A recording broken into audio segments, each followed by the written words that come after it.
చంద్రబాబును కలిసేందుకు ప్రయత్నించిన ఐపీఎస్ అధికారి కొల్లి రఘురామరెడ్డికి కూడా చేదు అనుభవం ఎదురైంది. ఉండవల్లి వెళ్లిన కొల్లి రఘురామరెడ్డి మర్యాదపూర్వక భేటీ పేరుతో చంద్రబాబును కలిసేందుకు ప్రయత్నించారు. అయితే ఆయనకు అనుమతి నిరాకరించారు చంద్రబాబు సెక్యూరిటీ అధికారులు. నంద్యాలలో చంద్రబాబు అరెస్టు సమయంలో కీలకంగా వ్యవహరించారు కొల్లి రఘురామరెడ్డి. చంద్రబాబు నిద్రిస్తున్న సమయంలో బస్సు తలుపు కొట్టారు కొల్లి రఘురామరెడ్డి. ఎన్ఎస్జీ నిబంధనల్ని పట్టించుకోకుండా బస్సు తలుపులు కొట్టారాయన. ఎన్నికల్లో వైసీపీ విధేయుడిగా ఉన్నాడన్న ఆరోపణలతో రఘురామరెడ్డిపై ఈసీ కొరడా జలిపించింది. ఎన్నికలకు ముందు అన్ని శాఖల నుంచి తప్పిస్తూ డీజీపీ ఆఫీసులో రిపోర్ట్ చేయాలని కొల్లి రఘురామరెడ్డిని ఆదేశించింది.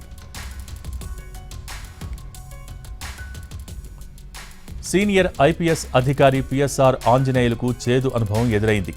చంద్రబాబును కలవటానికి ఆయన ఇంటికి వెళ్లారు పిఎస్ఆర్ ఆంజనేయులు. అయితే పిఎస్ఆర్ను కలవటానికి చంద్రబాబు ఇష్టపడలేదు. దీంతో చంద్రబాబు ఇంటి నుంచి వెనక్కి వెళ్లిపోయారు ఐపీఎస్ ఆఫీసర్ ఆంజనేయులు. వైసీపీ ప్రభుత్వంలో ఇంటెలిజెన్స్ చీఫ్గా పనిచేశారు పిఎస్ఆర్ ఆంజనేయులు. ఎన్నికలకు ముందు పిఎస్ఆర్ ఆంజనేయులను ఈసీ తప్పించింది.